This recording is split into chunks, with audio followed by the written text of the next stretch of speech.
El tema que me toca conversar con ustedes tiene que ver básicamente con estudios geotécnicos, pero no podemos hablar de estudios geotécnicos sin hablar primero de características y algo de comportamiento de suelos, para poder después pasar a la interpretación de los estudios.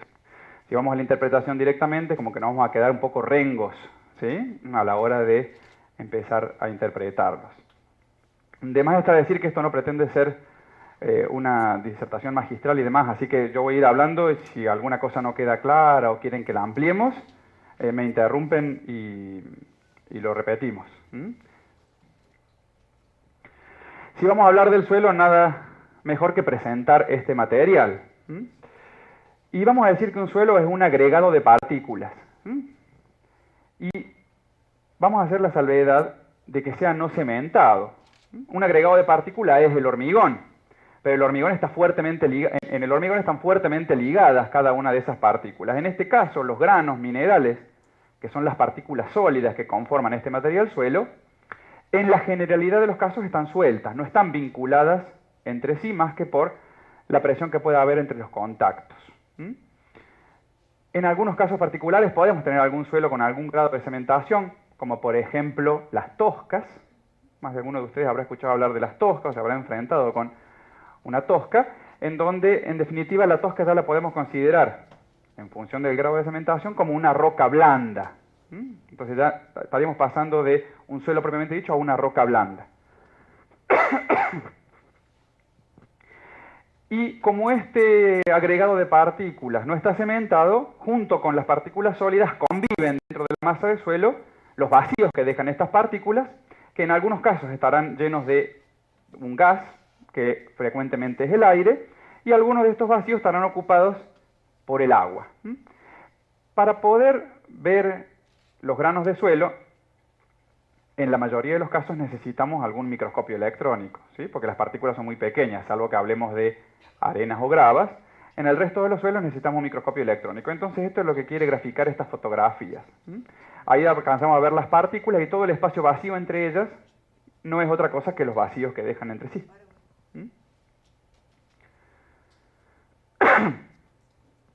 A los suelos los estudia una disciplina que se llama geotecnia, simplemente para presentarla, ¿sí?, en donde aplicamos principios de ingeniería, principios físicos, químicos y matemáticos, para resolver problemas en donde intervengan los suelos y su comportamiento, y entonces aparece la ingeniería geotécnica como una rama de la ingeniería civil, que va a estudiar todas las propiedades mecánicas, hidráulicas e ingenierías de estos materiales que provienen de la Tierra, para, una vez conocido este material, poder diseñar las estructuras que correspondan, que van a estar apoyadas sobre él. Por ejemplo, como les decía hace un rato, todas las estructuras se apoyan sobre el suelo para poder transmitir las cargas y que sea el suelo quien las reciba, ¿sí? Ya estemos hablando de fundaciones superficiales, aisladas, corridas, plateas, fundaciones profundas, todas ellas van a transmitir la carga al suelo. Eventualmente también podemos utilizar el suelo como material de construcción. En el caso de las fundaciones, lo que nos va a interesar es la interacción del suelo con la estructura.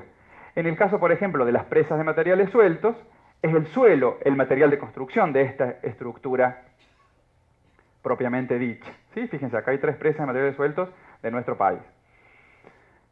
El suelo también va a formar parte de la estructura de los caminos. Y a lo mejor a alguno de ustedes le ha tocado trabajar con lagunas de retención o con rellenos sanitarios. El suelo también necesita ser estudiado para que estas estructuras o estos dispositivos trabajen como deban trabajar y sean lo más eficiente posible. Entonces el suelo ocupa gran parte de vamos a interactuar muchas veces con este suelo, con este material en nuestra labor. Para entender un poquito de dónde viene el suelo, en principio vamos a decir que el suelo se forma a partir del intemperismo, es decir, las montañas en procesos de calentamiento y enfriamiento, por las estaciones del año, por el día y la noche, por las precipitaciones, por la meteorización, van sufriendo fracturación y a partir de ese proceso de fracturación se desprenden partículas. Esas partículas es lo que luego va a constituir un determinado tipo de suelo. Si estas partículas que se van desprendiendo del material permanecen en las proximidades, entonces vamos a estar en presencia de un suelo residual, ¿sí? Que va a tener ciertas características. Si estas partículas que se van desprendiendo del macizo viajan, son transportadas, entonces tendremos los suelos transportados. ¿Y quiénes pueden ser los agentes que transporten estas partículas? Los ríos, y entonces tendremos suelos de origen aluvial. Los glaciares, en algunas épocas, hoy en día menos frecuentemente, pero en la época de la glaciación tuvieron mucho que ver con la formación de los suelos transportados de origen glaciar. Y el viento también es un agente de transporte de partículas, y entonces aparecen los suelos de origen eólico. Y este va a tomar mucha importancia porque la ciudad de Córdoba y gran parte de la provincia de Córdoba está apoyada sobre suelos de origen eólico. A partir de todo este proceso de formación, el suelo va a adquirir diferentes propiedades, ¿sí? Entre ellas podemos mencionar la distribución granulométrica, es decir, la distribución de tamaños de partículas que va a tener este suelo, la permeabilidad, es decir, la capacidad o la facilidad con que el agua va a pasar a través de él, o no, compresibilidad, que tiene que ver con la deformabilidad, con la mayor o menor posibilidad de deformarse de este material, la resistencia al corte, que estará relacionada con la capacidad de carga posterior, la compacidad, que tiene que ver con la densidad relativa, la rigidez, que se contrapone a la compresibilidad, un suelo más compresible es menos rígido. Y como recién les decía, estas propiedades dependen de la formación y en este proceso, depende del proceso de formación, nos va a condicionar este proceso de formación el tamaño de partículas que vamos a encontrar en cada uno de estos tipos de suelos. Y, valga la redundancia, este tamaño de partículas nos va a dividir, si se quiere, los tipos de suelos. Y entonces vamos a encontrarnos con suelos de tipo granulares y suelos de tipo finos. Dentro de los granulares vamos a diferenciar las gravas de las arenas a partir de una diferencia de tamaño arbitraria. Bueno, a alguien se le ocurrió que las partículas por encima de los 4,75 milímetros se llaman gravas. Y ya vamos a ver que este tamaño no es caprichoso. Y por debajo de 4,75 y hasta 75 micras, o sea 75 milésimas de milímetros, tenemos las arenas. Si seguimos bajando en el tamaño de partícula, nos vamos a encontrar con los suelos finos, ¿sí? Vamos a encontrar los limos entre 75 micras y 2 micras, y por debajo de 2 micras, es decir, 2 milésimas de milímetro, nos encontramos con las arcillas. Y ahora voy a hacer referencia a lo que decía hace un ratito. Para este tipo de tamaño de partículas es muy difícil apreciarlas a simple vista y entonces necesitamos recurrir a las fotografías electrónicas o a los microscopios electrónicos.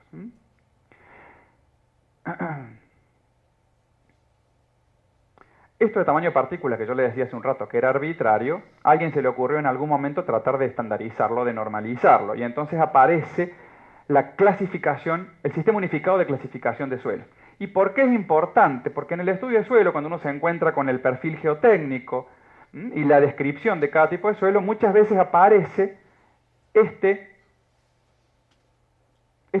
una designación con 2 letras, y entonces me dice que estoy en presencia de una SW, y entonces yo tengo que saber que es una SW, ¿sí? Y entonces, para poder saber que es una SW, recurro a esta tablita, en donde nos vamos a encontrar con que en este primer cuadro, después sigue en la otra transparencia, nos encontramos con los suelos de partículas gruesas. De más está decir que no voy a encontrar un suelo que tenga todas las partículas del tamaño de una grava, o del tamaño de una arena. Seguramente habrá partículas del tamaño de arena y habrá partículas más finas o partículas más gruesas. Y entonces, este sistema de clasificación me dice que una grava va a ser aquel suelo que quede retenido en el tamiz número 4, tamiz número 4, tamaño de, ¿saben lo que es un tamiz? Sí, tamaño de abertura de malla, 4,75. Acuérdense, más de 4,75 era grava, menos de 4,75 era arena. Entonces, si yo tengo un suelo que queda retenido en el tamiz número 4, más del 50% de la muestra original, entonces es una grava. Pero estoy admitiendo que hay un menos de un 50% que es más fino que la grava. Y bueno, es así, ¿sí? En el caso de la arena, si pasa más del 50% del tamaño número 4, entonces estoy en una arena. Y a partir de allí, esté en una grava o esté en una arena, tengo que empezar a averiguar otras cosas. Y entonces tengo que hacer una curva de granulometría, ver cuáles son los tamaños de partícula que conforman esa muestra, para que a partir de un par de coeficientes yo pueda decir si la grava está bien graduada o está mal graduada. ¿Qué significa que esté bien graduada? Que tiene muchos tamaños de partículas. Que esté mal graduada significa que todas las partículas son más uniformes. ¿Se entiende? ¿Sí? Y entonces tendré una grava bien graduada y una grava mal graduada. Y por otro lado tengo que estudiar cuál es la cantidad de finos que tiene. Cuál es la cantidad de partículas finas. Y entonces aparecen las clasificaciones GW y GP, mal graduada o pobremente graduada. Obviamente son todas iniciales en inglés. Y cuando aparece la M y la C es porque tiene más contenido de arcillas o de limos y menos contenido de arcillas o de limos. La M simboliza acá los limos y la C las clays, las arcillas. Lo mismo pasa con las arenas. Entonces, si a mí me hablan de una arena SW, yo estoy en presencia de una arena bien graduada y puedo inferir ciertas propiedades. Si me dicen que estoy con una SM, tengo una arena que tiene mucho contenido de finos y entonces voy a inferir otras propiedades. Puedo esperar otros tipos de comportamiento. ¿Se entiende cuál es la importancia de conocer un poquito esto? Así como tenemos esta tablita para las arenas, también la tenemos para los suelos finos. Limos por encima del tamiz 200. El tamiz 200 tiene apertura de más de 75 micras. Acuérdense que la 75 micras es la que me dividía limos de arcillas. Y más del 50% pasante tamiz 200 es una arcilla. Lo que no quiere decir que todas las partículas sean arcillosas. Y a partir de ahí tenemos un comportamiento similar. ML es un limo de baja plasticidad, CL es una arcilla de baja plasticidad, MH es un limo de alta plasticidad, CH es una arcilla de alta plasticidad, y también a partir de esta designación puedo inferir ciertas propiedades. Bueno, esto que está acá no es otra cosa que una muestrita de suelo en donde podemos ver las partículas sólidas, los vacíos entre partículas, algunos con agua y otros con aire o con gas. Si pudiéramos juntar todas estas partículas y aglutinarlas, entonces nos encontraríamos con que una fracción de esa muestra está formada por partículas sólidas, otra parte estará formada por agua y la última estará formada la mayoría de las veces por aire. Cuando están presentes las tres fases, vamos a estar en presencia de un suelo no saturado. Sólidos, agua y aire. Si el agua empieza a ocupar los vacíos y ocupa la totalidad de los vacíos, entonces vamos a estar en presencia de un suelo saturado. Es importante esta división porque después vamos a poder tener diferentes comportamientos si el suelo está no saturado o si el suelo está saturado. ¿Y cuándo nos vamos a encontrar en la naturaleza con un suelo saturado? Y bueno, cuando estemos por debajo del nivel freático, obviamente vamos a tener todos los vacíos ocupados por agua. Cuando estemos por encima, en principio estaríamos en un suelo no saturado y seguramente habrá una franjita próxima a la línea de división que tendrá el suelo o tendrá el material saturado por ascenso capilar, ¿sí? Y va disminuyendo el grado de saturación hasta que bueno, alcanzamos la condición de no saturado. Hasta ahí presentamos el material. Ahora vamos a ver qué pasa cuando le ponemos peso, cuando le ponemos carga. En principio, en el interior de una masa de suelo vamos a tener dos tipos de carga. Una va a ser la del peso propio, ¿sí? O sea, el material tiene un peso y va a estar sometido a ese estado de carga. Y por otro lado, vamos a ver cuál es la carga, o vamos a tener una carga exterior aplicada, ¿sí? Para determinar la carga por peso propio, que para hablar con propiedad le vamos a llamar carga geostática o presión geostática. Geo viene de tierra y estática porque no se mueve, entonces es el peso propio. Y en definitiva, cualquier partícula de suelo que esté a una profundidad determinada va a estar sometida al peso del suelo que tenga por encima, ¿sí? Entonces la forma de determinar la tensión o la presión a la cual va a estar sometido es multiplicar el peso unitario de ese suelo por la profundidad a la que esté yo considerando ese estado de tensión, ¿sí? En este caso particular, si yo quiero saber la tensión en un punto A, y bueno, lo único que tengo que hacer es multiplicar el peso unitario de este suelo por la profundidad de ese punto A y me va a dar el estado de tensiones geostáticas de ese suelo. ¿Está claro? Hasta acá no hemos dicho nada del agua.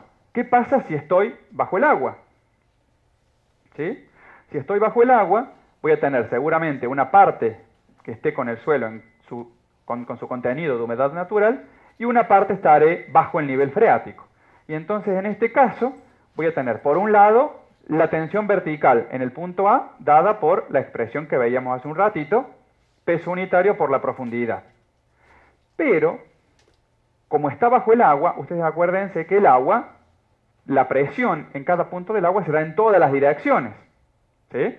Entonces, esa partícula de suelo que está ahí va a estar recibiendo una presión desde abajo, por las partículas de agua que estén por debajo a una determinada profundidad. Esa presión de agua que va a tener la partícula le vamos a llamar presión de poros. En definitiva, ¿cuál es la importancia de esto? Que cuando estemos en presencia de nivel freático, cuando estemos con los suelos saturados, el estado de tensiones va a depender de la presión efectiva, es decir, de la presión que yo tenga en el suelo por acción del peso propio, menos la presión del agua, ¿sí? Y entonces, cuando yo necesite por algún motivo calcular la resistencia de este suelo, la resistencia al corte, la capacidad de carga, necesito considerar sí o sí la presión efectiva, no puedo olvidarme del agua. Simplemente para prestarle atención. Cuando estamos por debajo del nivel freático, algo pasa, ¿sí? Hay que prestar un poquito más de atención. Hasta ahí, estado geostático. Ahora vamos a ver qué pasa cuando le ponemos una carga exterior aplicada. Cuando le pongamos una carga vamos a sufrir un incremento de tensiones, porque además del peso propio va a estar recibiendo ese suelo un determinado estado de cargas que provendrá de la estructura que tiene apoyada sobre él. Y ese incremento de tensiones bajo la fundación va a depender de muchas cosas, de si estoy considerando, obviamente de la profundidad a la que esté el punto, si estoy considerando la carga bajo la fundación, si estoy considerando el estado de tensiones del suelo bajo la fundación o alejado de esa fundación, del tipo de carga, si estoy en una carga puntual, una carga distribuida, una carga de superficie, de la forma de esa área cargada, va a depender de las propiedades físicas del suelo, si el suelo es homogéneo, si no es homogéneo. ¿Y cómo va a depender? Bueno, fíjense, nosotros para poder determinar el estado de tensiones a distintas profundidades tenemos diferentes alternativas, diferentes métodos. El método más sencillo es el método que se conoce como el método 2 en 1, es decir, yo a partir de la fundación o de la superficie que recibe la carga, obtengo un tronco de pirámide con un talud 2 en 1. Bajo 2 me muevo 1. Y entonces, si yo quiero calcular la superficie, si yo quiero calcular la tensión a una profundidad z, lo único que tengo que hacer es construir esta línea con una pendiente 2 en 1 y calcular la superficie que queda a esa profundidad, que obviamente va a ser mayor que esta. Si la superficie es mayor a igual carga, ¿cómo es la presión? Menor, ¿sí?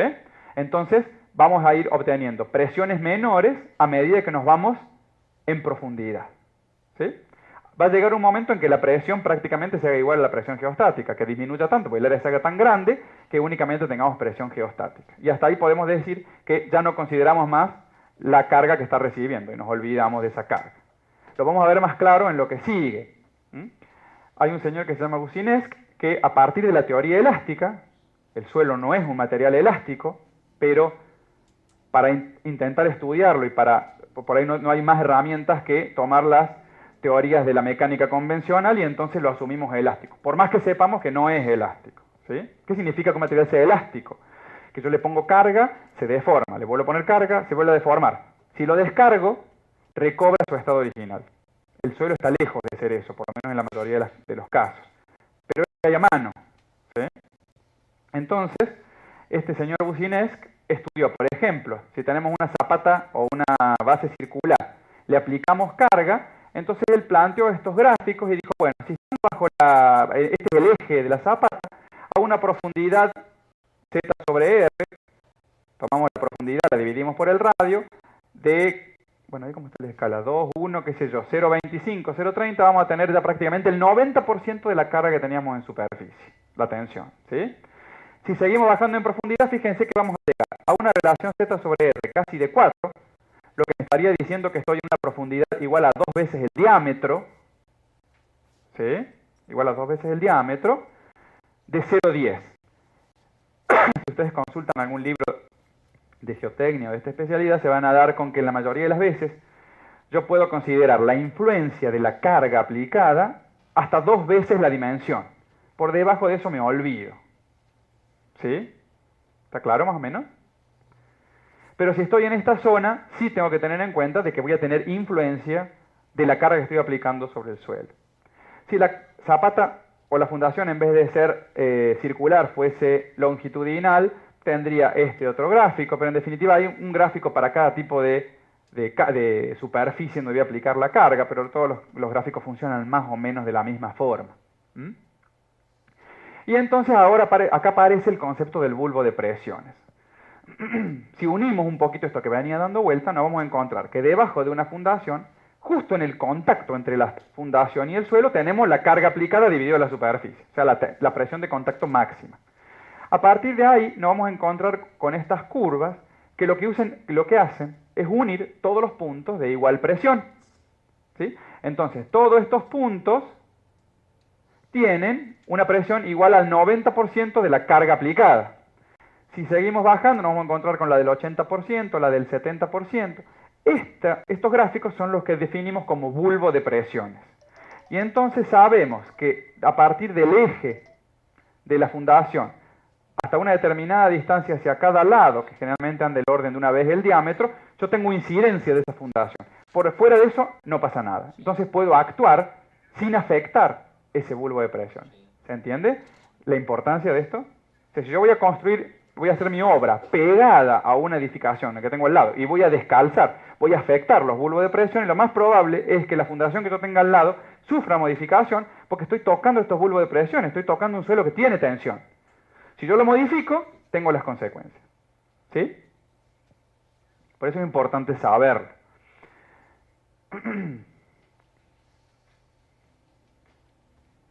Este gráfico lo que pretende mostrar es ese bulbo de presiones, cómo se modifica si yo agrego, por ejemplo, una capa más rígida sobre mi capa de suelo. ¿Dónde tendría aplicación esto? Por ejemplo, no sé si a alguno le habrá tocado actuar, pero a la hora de diseñar una platea, muchas veces el proyectista o el calculista o el profesional de la geotecnia le dice, bueno, por debajo de la platea le vamos a hacer un paquete de suelo compactado, de suelo cemento, de una profundidad o de una altura X, 50 centímetros, 1 metro, lo que fuera.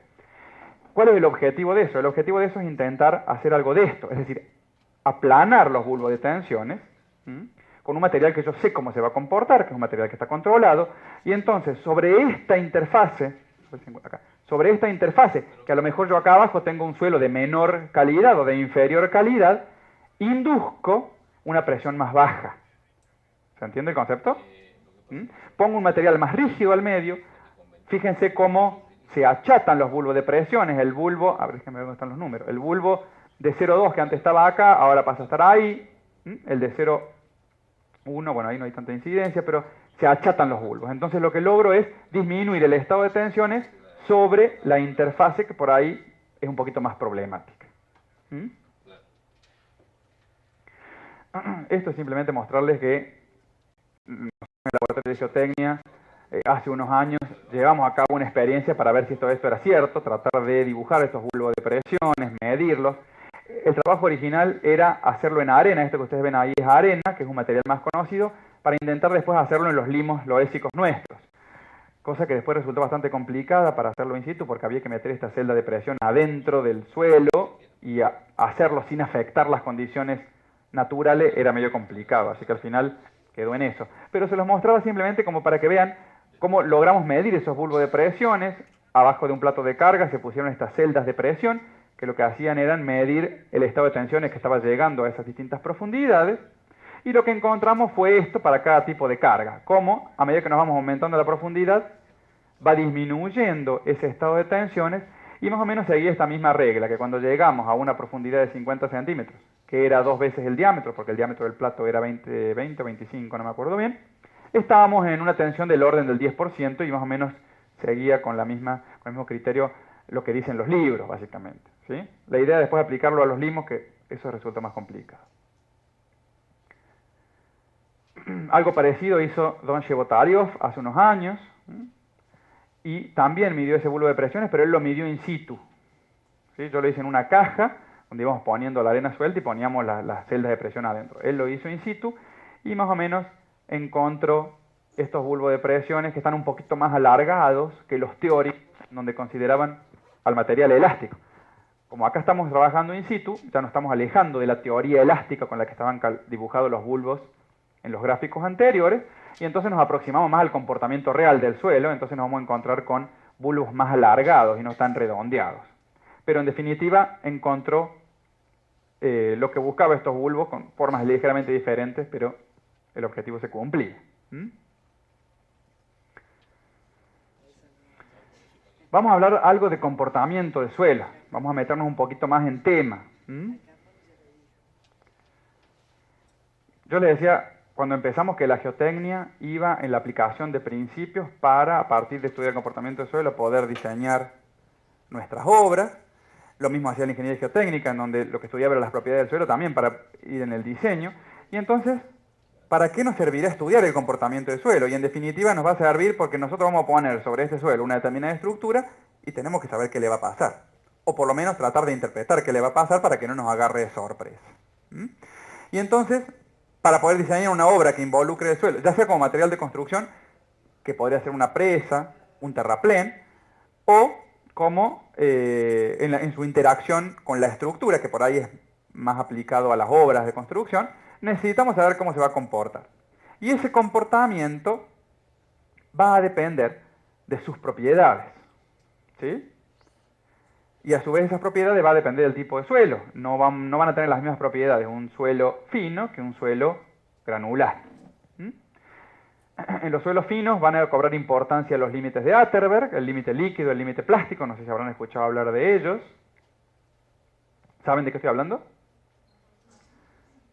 Estos límites de consistencia, el límite líquido es aquel valor de humedad que convierte a un suelo de estado plástico a estado líquido. ¿Sí? Yo le agrego agua hasta que lo convierto de estado plástico, que sería moldeable, a un estado líquido. Obviamente es una muestra de suelo que yo saco y la disgrego, ¿verdad? Le voy agregando agua hasta que convierto este suelo en estado líquido, de estado plástico a estado líquido. Ese límite líquido se determina, después un poquito más adelante hay una gráfica donde se determina con un instrumento que se llama cascador de Casagrande, en definitiva, pero es un valor de laboratorio. El límite plástico es aquel que lo convierte de un estado plástico a un estado sólido o semisólido. De un suelo moldeable, que yo lo puedo moldear como si fuera arcilla, hasta un suelo que si yo lo empiezo a manipular se quiebra. ¿Sí? Básicamente eso. Y estos límites, junto con el índice de plasticidad, que no es otra cosa que la resta entre el límite líquido y el límite plástico, los límites son contenidos de humedad. ¿Sí? Es la humedad del suelo que tiene. ¿Sí? El contenido de agua que tiene. El límite líquido obviamente tiene un contenido de agua más grande que el límite plástico. A partir de la diferencia de estos dos, cuando yo resto el límite líquido del límite plástico, obtengo un índice de plasticidad.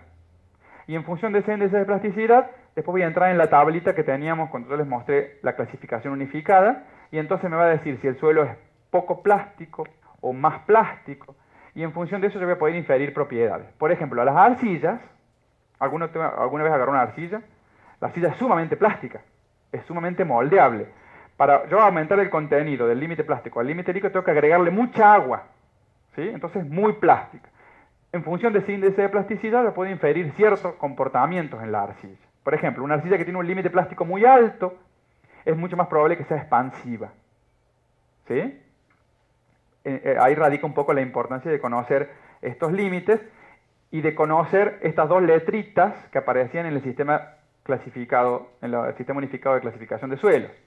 Si yo estoy en presencia de una CH, estoy en presencia de una arcilla muy plástica.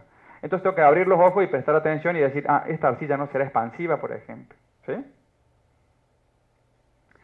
El tamaño y la forma de las partículas me va a condicionar su comportamiento, la compresibilidad, la expansión y contracción, la colapsabilidad. En el caso de los suelos granulares también obviamente el tamaño de partículas, cómo se van a distribuir esos granos, si está bien graduada, si está mal graduada. Si está mal graduada es muy probable que tenga mucho vacío, porque no hay partículas más finas que se metan en esos vacíos para ocuparlos. Si tengo muchos vacíos voy a tener un comportamiento distinto que si tengo pocos vacíos, que ya vamos a ver un poquito más. La rigidez y la resistencia, la densidad, que está en estrecha relación con la posibilidad de licuar de ese material. Si tiene pocos contenidos de finos o muchos contenidos de finos. Si yo tengo una arena con un contenido de fino importante, tengo un comportamiento. Si tengo una arena con poco contenido de fino, tengo otro comportamiento. No vamos a entrar tan en detalle, pero es como para que destacarles un poquito la importancia de estos parámetros.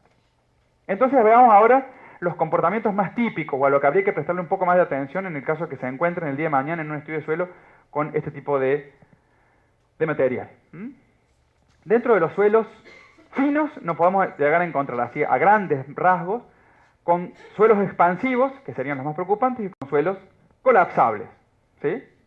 Después me puedo encontrar con suelos finos que no sean ni expansivos ni colapsables y con eso nos quedamos tranquilos y listo.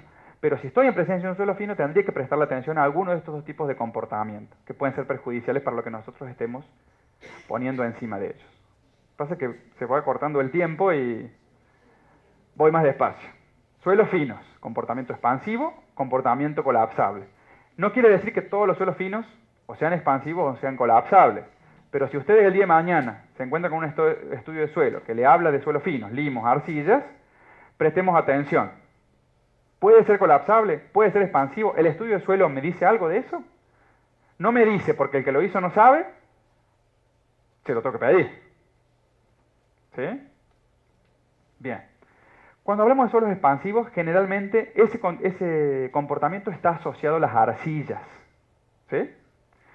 Y a las arcillas en donde se produzca un aumento en el contenido de humedad. ¿Sí? La arcilla es una partícula bien aplanada. ¿Sí? No me acuerdo si alcanzaron a apreciar en la fotografía electrónica, pero usted la ve es como un plato.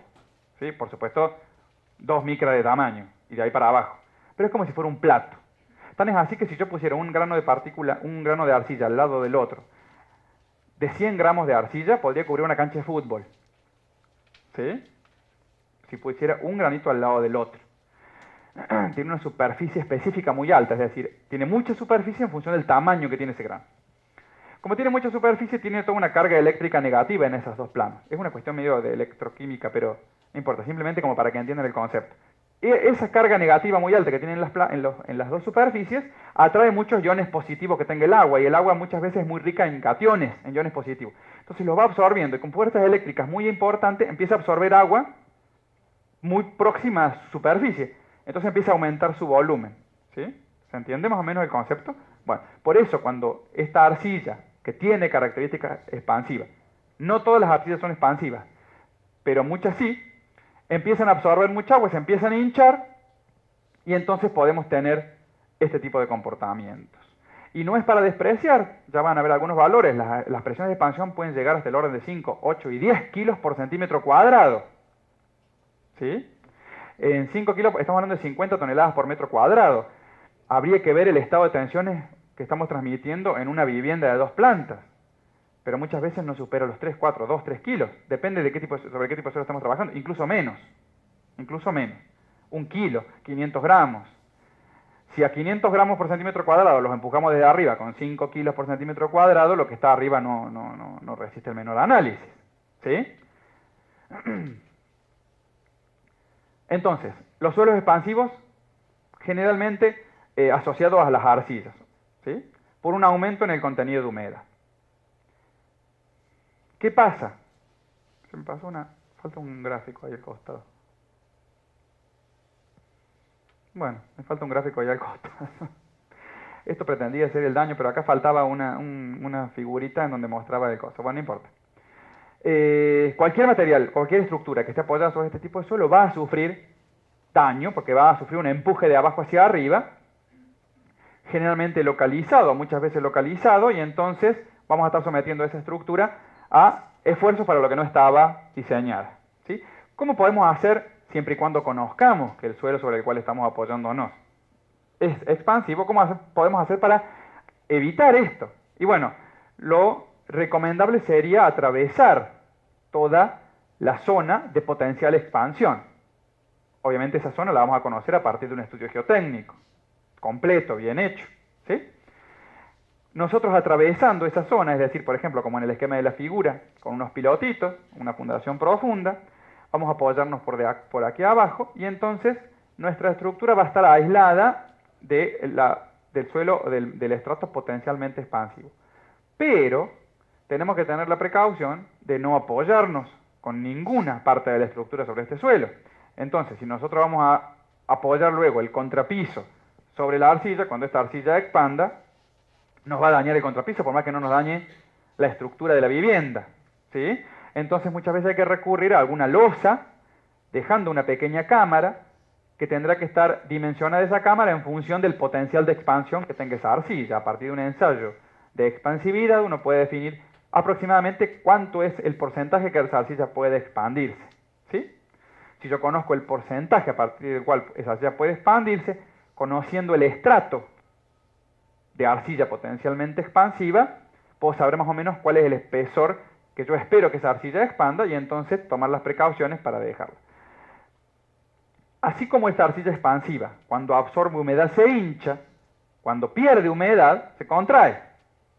¿Sí? Entonces vamos a tener esto, que por eso aparecen dos onditas acá. Es cíclico el efecto.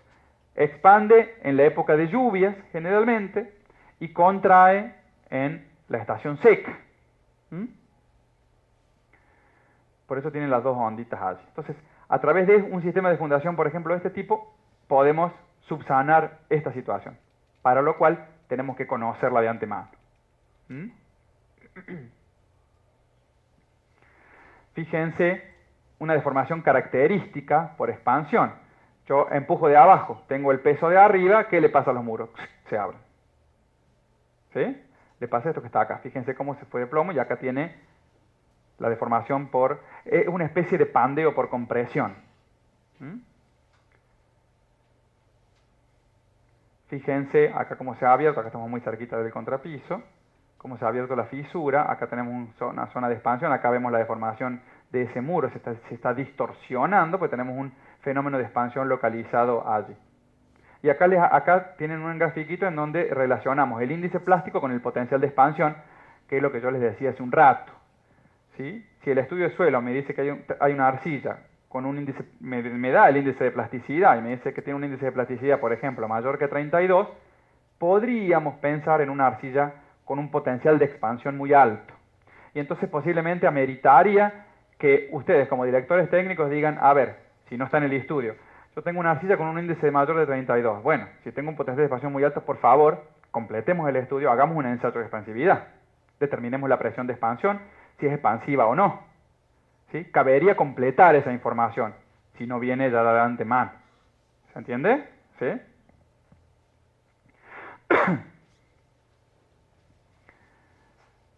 Bueno, los daños cuando estamos sobre las arcillas expansivas son muy importantes si no los tenemos en cuenta a la hora de hacer el proyecto y la ejecución de nuestra obra.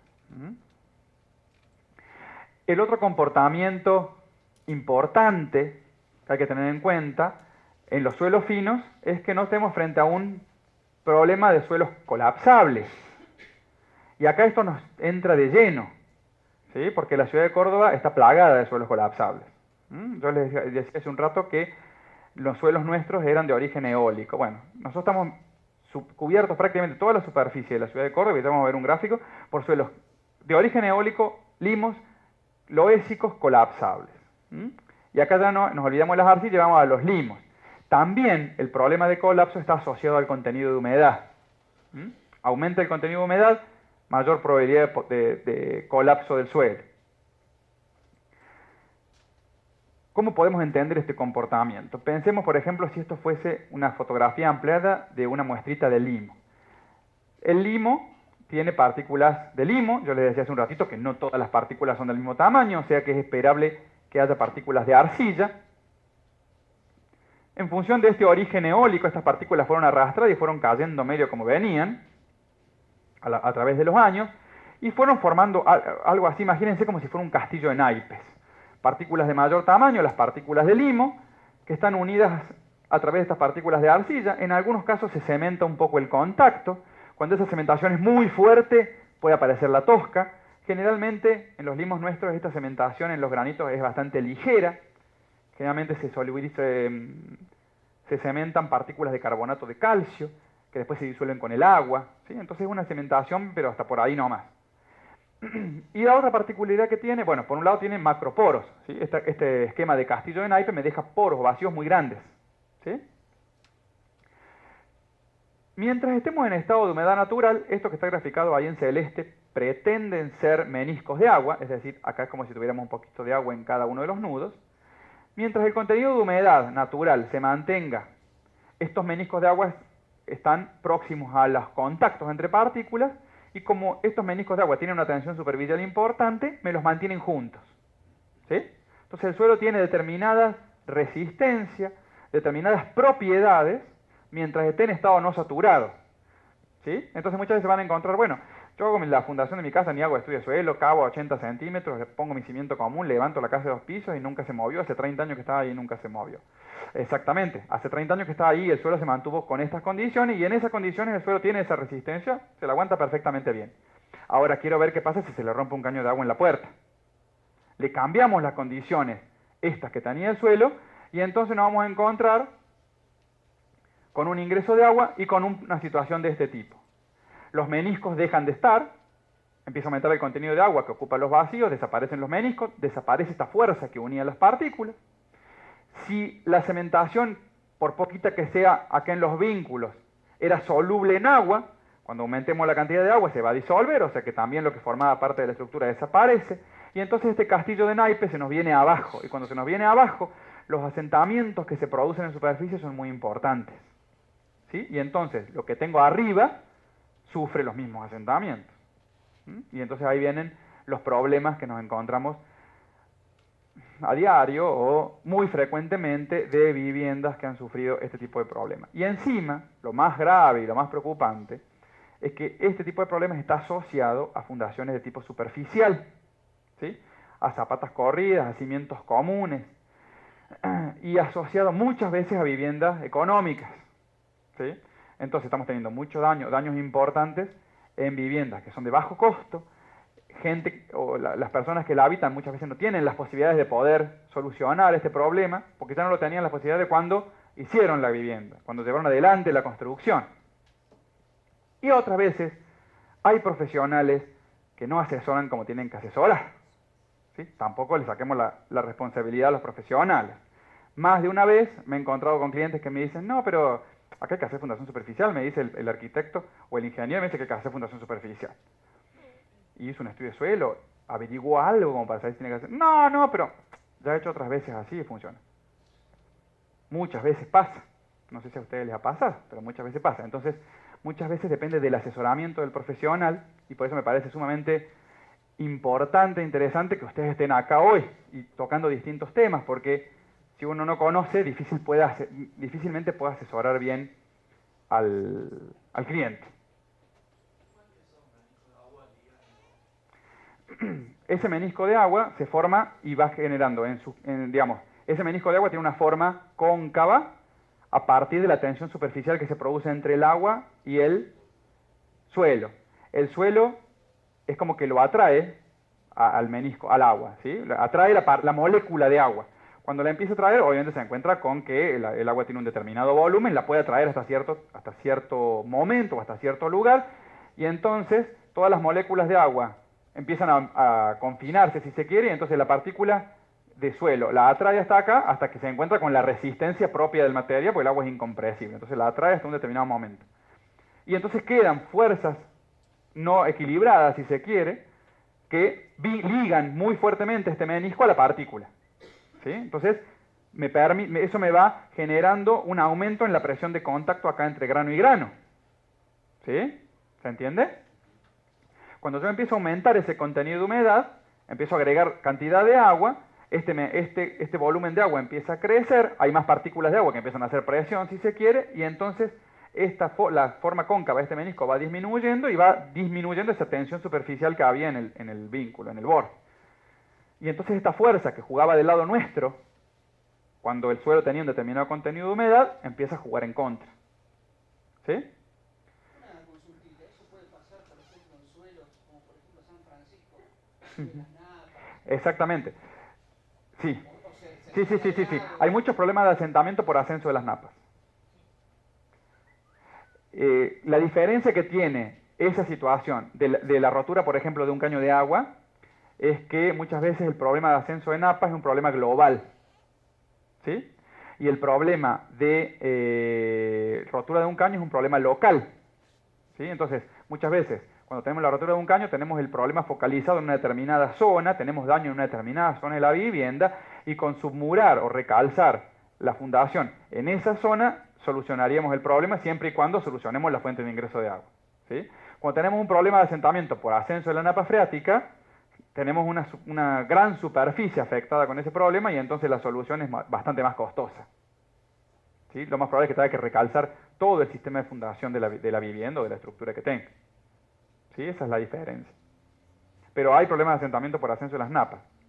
Incluso la otra vez estuvimos, incluso con Enrique, planteando alternativas de solución y evaluando el problema del asentamiento en un edificio en la zona de Monte Maíz, pues la napa había pasado de estar de 3,5 metros a 2,5 metros y las zapatas, zapatas, pues son zapatas aisladas, estaban apoyadas a 2,5 metros.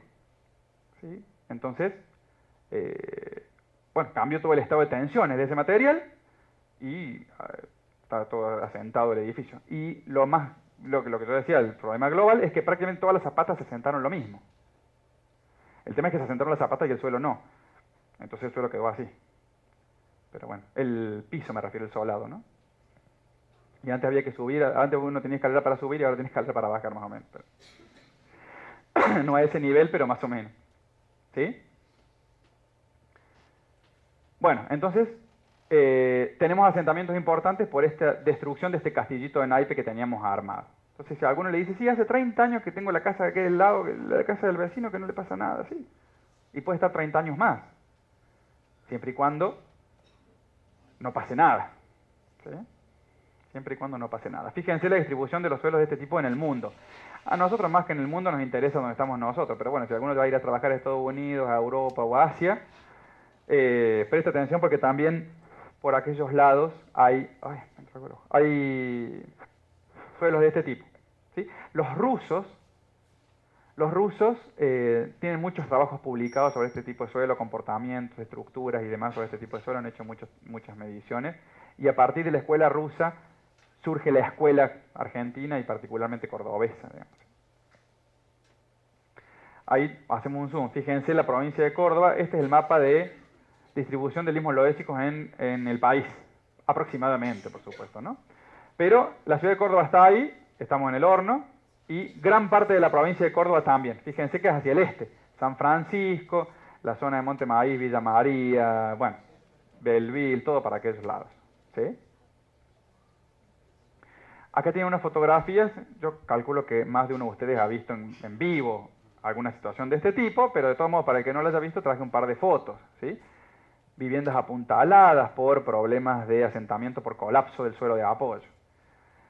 En este caso me tocó actuar a mí, en este caso me tocó actuar a mí, esta es una vivienda no económica, una vivienda en Barrio Jardín Espinosa, fundada toda en cimiento superficial, una casa muy vieja, y a la pobre señora se olvidó la manguera abierta en el patio de la casa. 2 días. O sea, a los 2 días se dio cuenta. Cuando se empezó a abrir la grieta esa se dio cuenta. Esto daba al living, uno podía ver del otro lado. ¿Sí?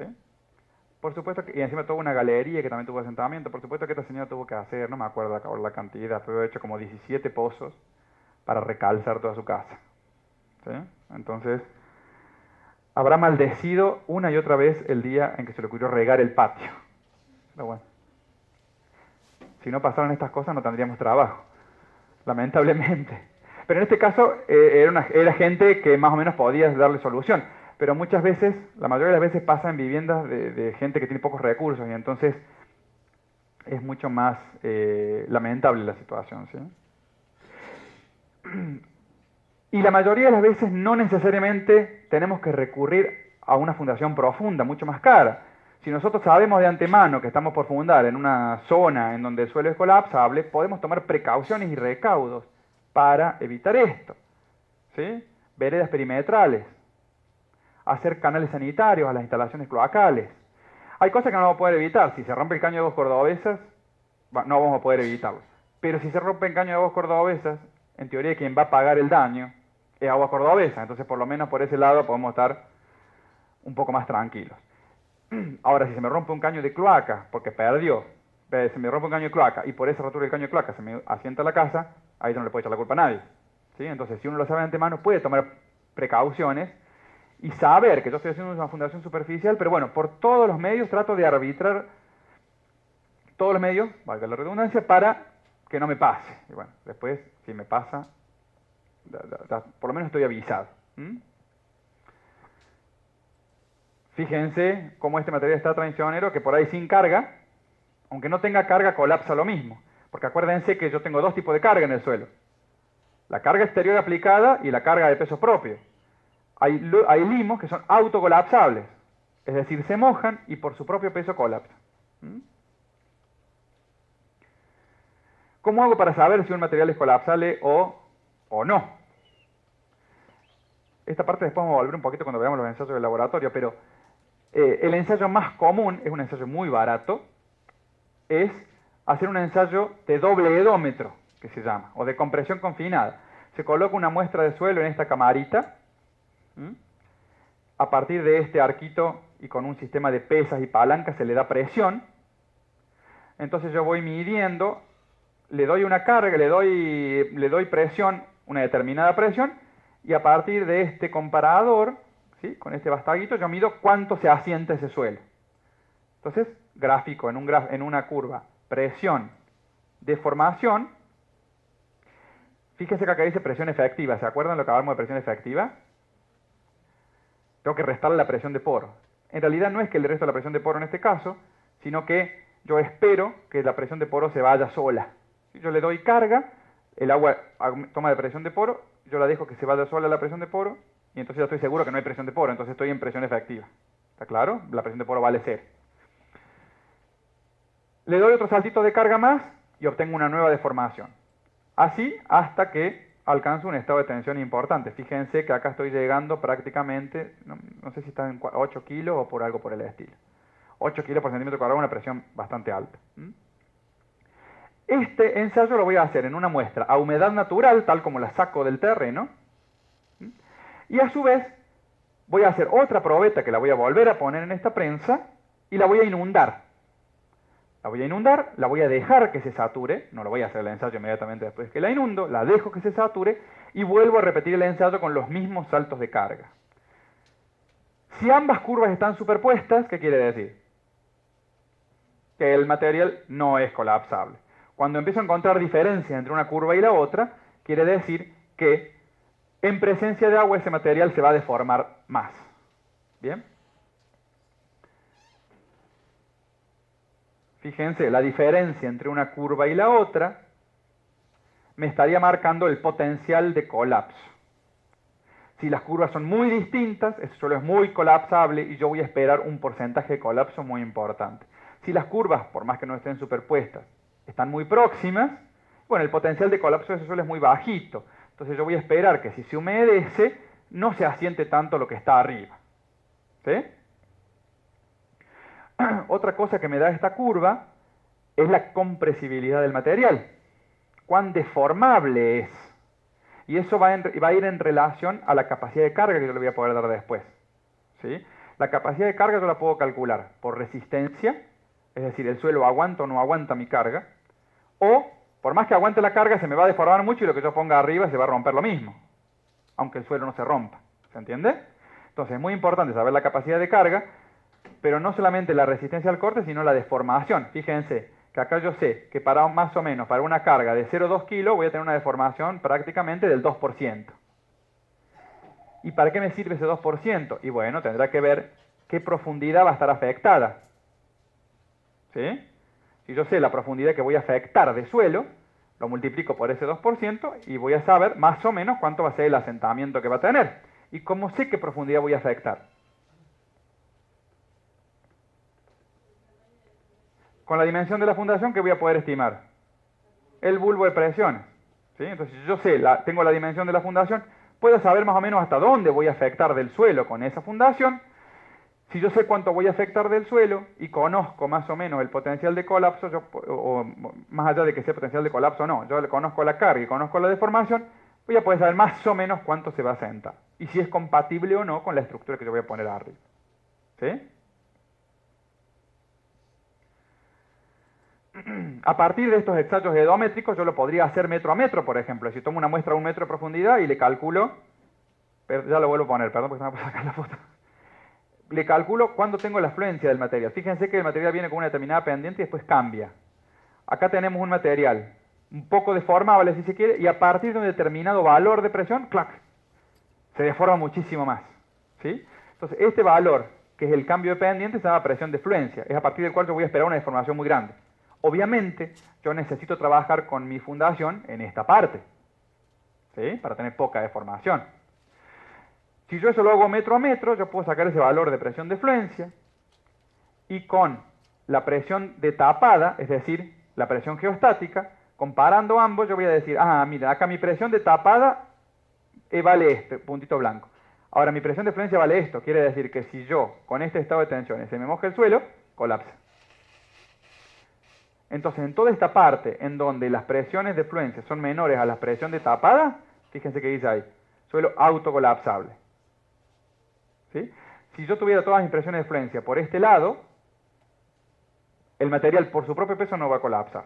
Habrá que ver qué pasa después con las tensiones que le voy induciendo. Fíjense, acá yo tengo el estado de peso propio y tengo la curva con la presión inducida. En superficie estoy induciendo 100 kN por metro cuadrado. ¿Sí?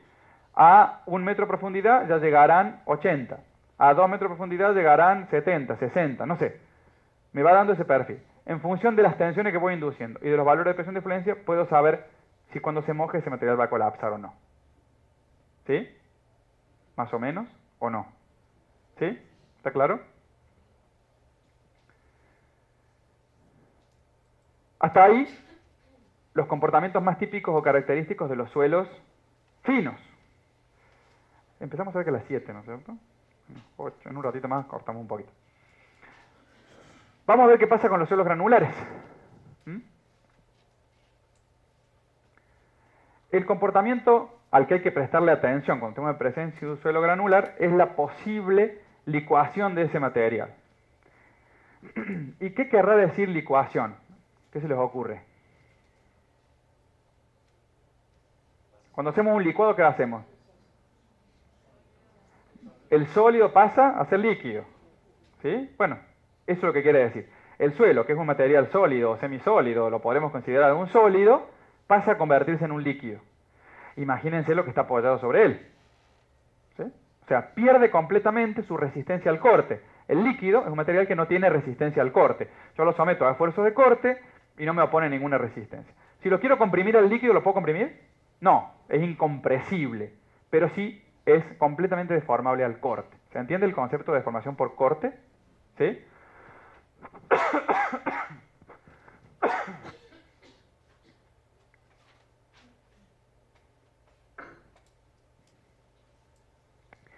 Para poder entender un poquito el fenómeno de licuación, tenemos que empezar a hablar de algunos conceptos que a lo mejor algunos lo conocen, pero como para que todo el mundo entienda de lo que hablo, los vamos a repasar. Por un lado, ¿qué es la densidad del suelo? Bueno, eso es bastante más conocido. Es decir, cada uno de los materiales tiene un determinado peso unitario. ¿Sí? El peso de un volumen de un metro cúbico de ese material. Ahora, lo que por ahí no es tan conocido es el concepto de densidad relativa. ¿Sí?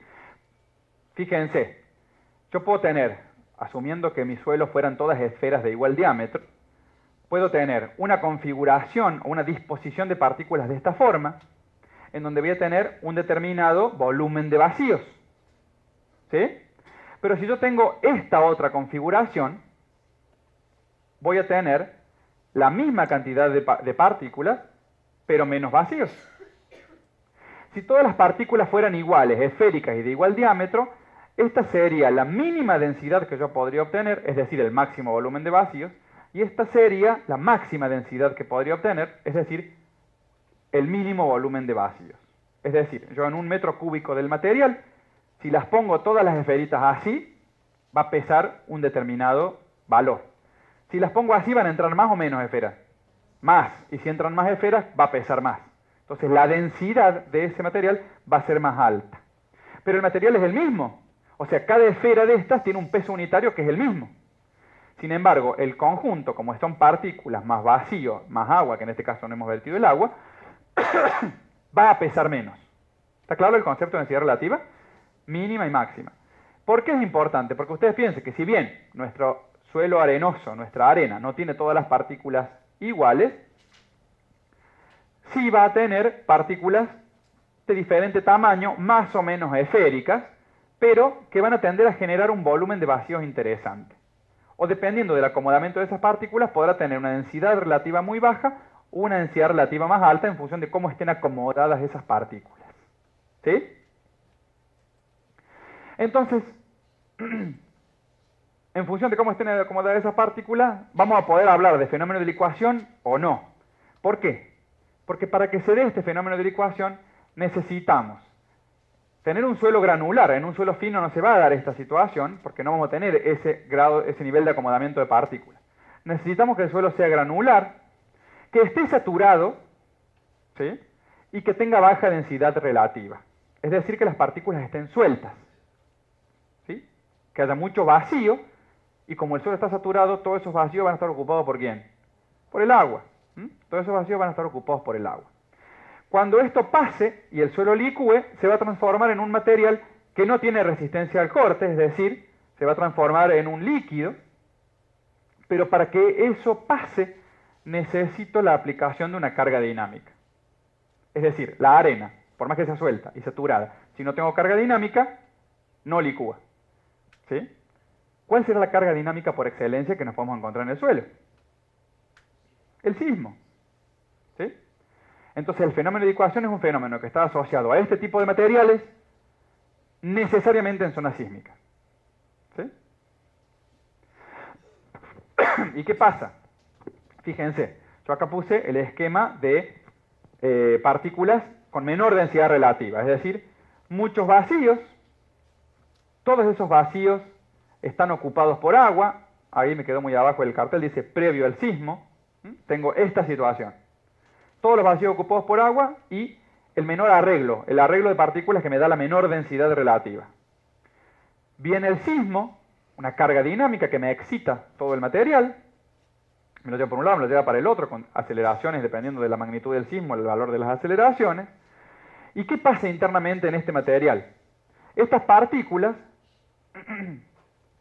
yo para poder acomodarlas, y eso se me pasó a decirles arriba, para poder compactar este material, la única forma de compactarlo no es apretándolo, porque por más que lo apriete, los contactos entre partículas son muy importantes, tendría que romper las partículas para que se acomoden. ¿Cómo lo compacto? Vibrándolo. Cuando yo lo vibro, las partículas empiezan a moverse y se empiezan a acomodar unas con otras, las más chiquitas van ocupando los vacíos, ¿sí? Entonces la forma de acomodar esto y de disminuir la densidad, perdón, de aumentar la densidad relativa, es vibrándolo, ¿sí? Por eso nunca van a poder compactar una arena con un rodillo de pata de cabra. ¿Sí? No van a poder compactar una arena con un rodillo de pata de cabra. Necesitan un vibrocompactador, necesitan vibrarla la arena. De la misma forma que no van a poder compactar nunca un suelo fino con un vibrocompactador, de la mejor manera, por supuesto, ¿no? Necesitamos un rodillo de pata de cabra, porque el suelo fino se compacta por presión y de abajo hacia arriba. Es decir, la pata de cabra que empieza desde abajo y a medida que va compactando va subiendo y cada vez marca menos. ¿Sí? Y la arena la necesitamos vibrarla. Nada más eficiente para vibrar la arena que el sismo. ¿Sí? Entonces, si estamos en una situación en donde la densidad relativa es muy bajita y el sismo empieza a mover, a sacudir esta arena, lo que va a intentar hacer la arena es acomodarse. ¿Sí? Pero como esto se da muy rápido, cuando estas partículas quieran acomodarse, se van a encontrar, van a tener un esfuerzo de corte, se van a encontrar con el agua ocupando los vacíos. Y el agua dijimos que era incompresible, no se puede comprimir. Entonces cuando los granos de arena empiecen a apretar el agua, ¿qué va a intentar hacer el agua? Empujar para afuera, va a empezar a levantar presión. ¿Sí? Y entonces, la resistencia al corte que estaba en los contactos entre partícula y partícula va a empezar a disminuir porque el agua va a intentar separar esas partículas. ¿Se entiende? Cuando logre anular esa resistencia al corte en función de la presión de poros que voy levantando acá, la resistencia al corte de ese suelo que la tenía en los contactos desapareció. Y si desapareció la resistencia al corte, se me convirtió el suelo que tenía sólido en un líquido. ¿Sí? Entonces fíjense qué pasa cuando las estructuras que están apoyadas sobre este tipo de suelo, este suelo licúa. Fíjense que prácticamente no hay daño localizado, la estructura vuelca completamente. ¿Por qué? Porque no estamos hablando de que en este pilote o en esta fundación de la casa teníamos arena licuable y acá no.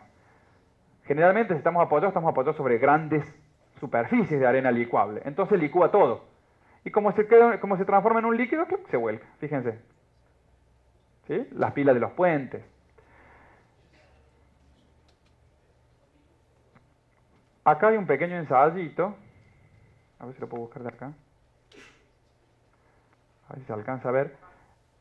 En donde se muestra el efecto. Fíjense, acá hay un recipiente con arena lleno de agua, o sea, la arena completamente saturada, está conectado a un motorcito que le va a inducir una vibración y acá se puso un peso. ¿Sí? Ahí se empezó a vibrar.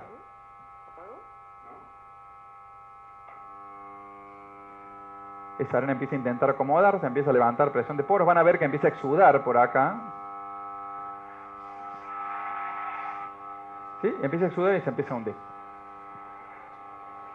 Sí, acá es todo muy lindo, una pesita de acero sobre un balde de arena. Ahora, cuando es la casa lo que está arriba, ya no es tan divertido. ¿Sí? Y no estamos tan lejos de eso. Nosotros en Córdoba no tenemos arenas, grandes superficies de arenas saturadas que puedan llegar a tener ese problema. Tenemos otros peores, pero ese no. Ahora, si nos vemos en el país, el registro de sismos, fíjense, esto que está acá está marcando el registro de sismos en el país donde ha habido licuación de suelos. ¿Sí? Fíjense, bueno, acá habla de los ambientes más favorables, obviamente las playas, las barras arenosas, y los sistemas fluviales o ambientes lacustres. ¿Por qué? Porque no nos olvidemos que además de arena suelta, tiene que haber ¿qué? Agua. ¿Sí? Si no hay agua, no hay licuación. Entonces, por eso, los ambientes más favorables son estos lacustres o fluvios lacustres o donde hay presencia de agua. Fíjense, Salta, Mendoza, San Juan, hasta incluso en Tierra del Fuego ha habido problemas de licuación en sismos. Por ejemplo, el sismo de Caucete, que yo tengo un par de fotos ahí, presentó problemas de licuación. ¿Sí? Fíjense los daños. ¿Cómo se dieron cuenta que era un problema de licuación? Por esto que ustedes ven acá. ¿Es que parece una playa? ¿Sí? Como si fuera la arena en el mar, estamos bastante lejos del mar. ¿Qué pasa? Cuando se produce este fenómeno de aumento de presión de poros, esa presión de poros, que es el aumento de la presión del agua, por algún lado escapa. Una vez que licúa, por algún lado escapa.